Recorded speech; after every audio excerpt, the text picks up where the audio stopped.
Je ne sais pas ce que vous en pensez. Parce qu'on a de bonnes idées en tant qu'individu, on a de bonnes idées en tant que personne. Mais quand on arrive ensemble, d'après vous, qu'est-ce qui empêche qu'on puisse réellement avancer et qu'est-ce qu'on peut faire pour être plus effectif en tant que groupe pour nous qui sommes ici ou même d'autres personnes qui voudraient se lancer dans de telles initiatives?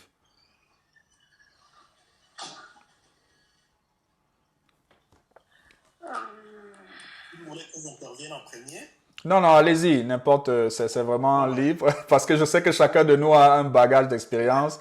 John a parlé de Airbnb, Sylviane a parlé des travaux qu'elle est en train de faire et elle a déjà un assez bon business plan, d'après ce que je constate. Sa fille est dans la coiffure, donc elle comprend ce que ça veut dire, prendre des risques, lancer. Et moi-même, je suis dans Moi, oui. moi, moi, j'ai fait Airbnb aussi, mais heureusement ou malheureusement, c'était pas pour moi, mais j'ai fait ça pour un frère. Et par semaine, vraiment, on pouvait avoir même notre mortgage. À son temps, c'était pas, je pense que c'était quelle année même? Et notre mortgage, je pense que c'était 1000 et quelques, presque 2000, mais par semaine, on pouvait avoir ça. Et on louait seulement que 2 chambres. Et on pouvait avoir plus que les 2000 là. Wow. Donc, oui, on pouvait avoir plus que ça. Parce que le propriétaire, c'est un militaire qui était en déploiement. Et lui, sa chambre, c'était la chambre principale Oui. où il y avait une jacuzzi. Mhm. Et comme lui, il est parti en déploiement, j'ai transformé aussi sa chambre en Airbnb. Oui. Donc, du coup, on se trouvait avec 2 chambres qu'on louait. Et par semaine, même souvent, vraiment, c'était beaucoup. Et ce que j'avais à faire, c'est seulement quand quelqu'un sort, je rentre, je change les draps. Et il n'y avait pas vraiment grand chose à faire. Mhm. Et Oui. vraiment, c'était vraiment rentable. Oui. Donc, Ça veut dire que c'est une piste qui peut aider à investir en tant que groupe. Il suffit de dupliquer le même principe, mais avec ouais. nous prenant le fondement, du moins le risque de premier investissement, si je comprends bien. Je ne sais pas si je comprends bien, John, c'est Sylviane.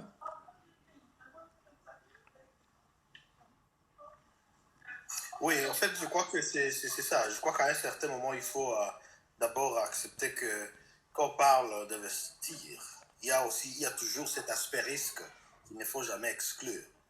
Mais on ne peut pas évoluer sans risque. Genre, on ne peut pas, si on Exactement. a peur de ce risque-là, ça veut dire qu'on ne va jamais se lancer. Et Exactement. celui qui ne risque rien n'a rien. Mhm. Tout à Donc, fait. je ne Exactement. pense pas que les risques devraient, si vraiment au cours de ça, on rencontre des difficultés, Ouais. on se sert de ces difficultés pour pouvoir s'améliorer. Je Oui. ne pense pas que les risques doivent être quelque chose qui doit nous empêcher. Moi, mon cas, c'était problème de financement. Et ça aussi, je pense que M. Hervé et John ont trouvé une solution. Mhm. Et La force de l'équipe. voilà.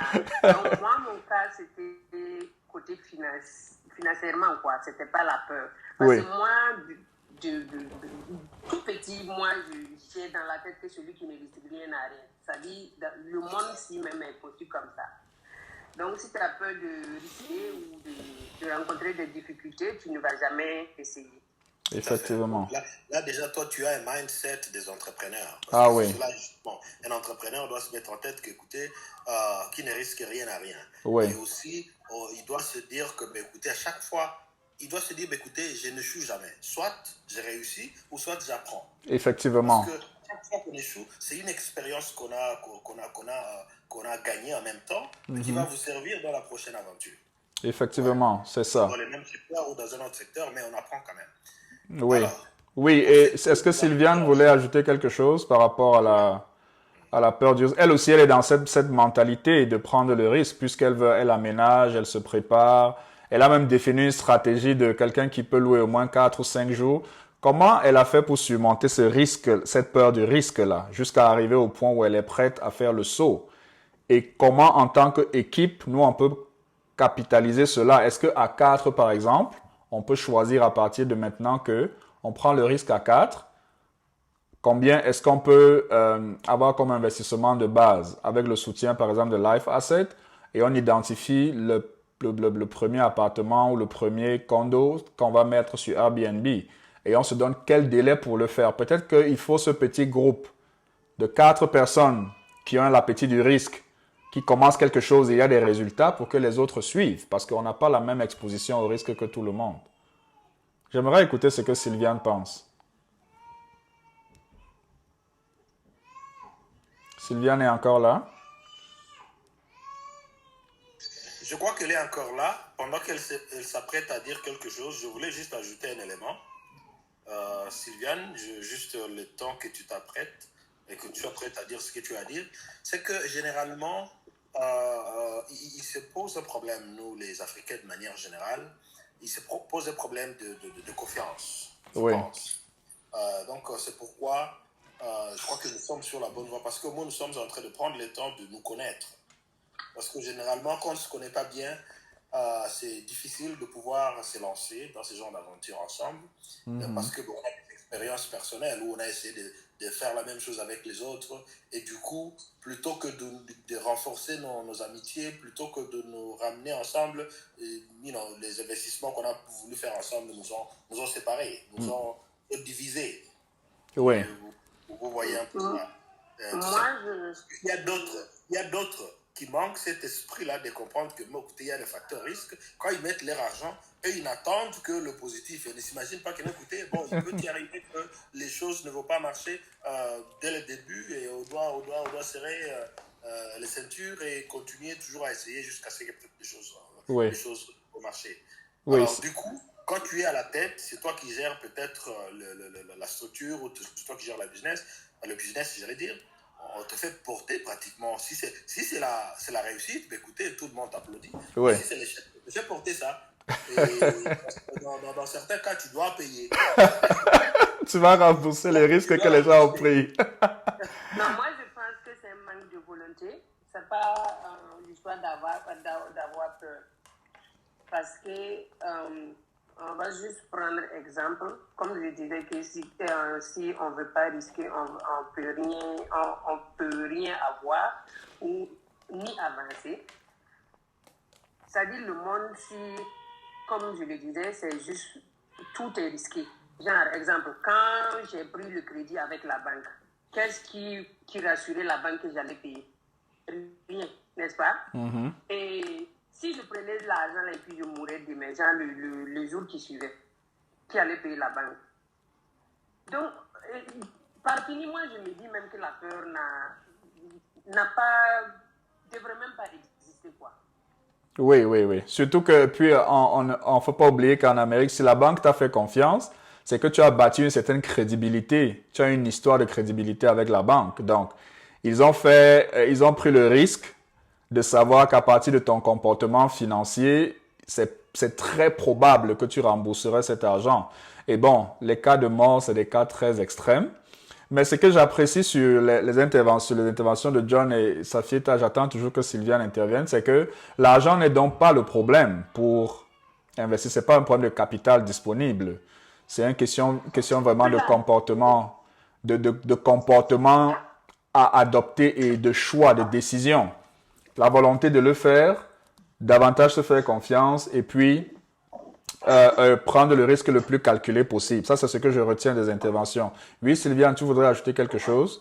Qu'est-ce qu'on peut faire pour investir ensemble, pour commencer quelque chose en tant que groupe? Ça peut s'adresser à nous ici comme à d'autres personnes.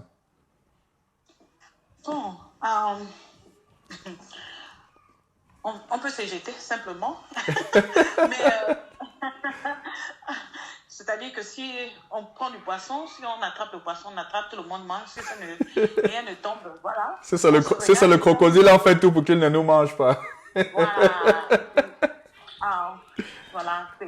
moi, je marche surtout dans le thème avec la parole, parce que quand Jésus a parlé à Pierre d'aller jeter le filet dans la rivière, il est parti lui-même sans rien faire. Mais quand il est revenu, Jésus l'a demandé de faire, il a jeté, il a reçu le poisson. C'était un filet, mais qui avait beaucoup de trous. Ouais. Donc, c'est comme nous aujourd'hui, nous sommes un groupe. On jette nos filets, et puis on dit, voilà, on va dire, Seigneur, c'est maintenant toi de faire le travail. Donc, on peut tout simplement essayer de prendre des renseignements, c'est-à-dire s'éduquer un peu par rapport à Airbnb. Voilà, combien il nous faut normalement de côté. Par exemple, $10,000. $10,000, c'est quoi? C'est-à-dire qu'on peut avoir ça, par exemple, pour 2 mois, 3 mois de loyer.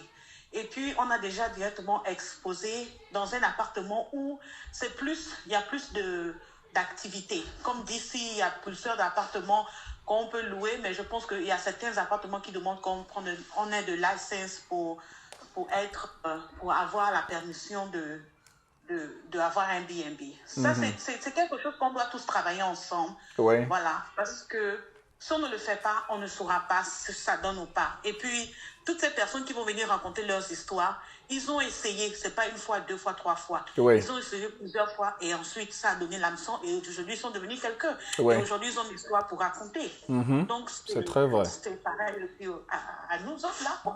Il faudrait qu'on aussi on a des histoires que voilà, on a commencé comme ça et puis on a tenté, on est tombé, on est encore repris, voilà. En fait, c'est ça, moi, si je veux raconter mon histoire aujourd'hui à un podcast, je veux le dire, oui, I started here, I did this, I tried over again. Even I fell, but yes, I never give up, but I still try, and then here I am today, this is my story, right? So. Ça, c'est intéressant. En fait, en nous écoutant parler, je pense que on a dit, si on prend ce qui a été dit là maintenant et on le met en termes de plan d'action, on est certain que pour 4 personnes qui se retrouvent, qui se font confiance, qui sont décidées à investir dans un domaine, par exemple comme Airbnb, et qui sont prêts à prendre le plus petit risque possible, on est certain que d'ici 6 mois ou 1 an, on sera en train de parler en termes de ce qui a été acquis et des leçons qu'on est en train d'apprendre de ces investissements-là.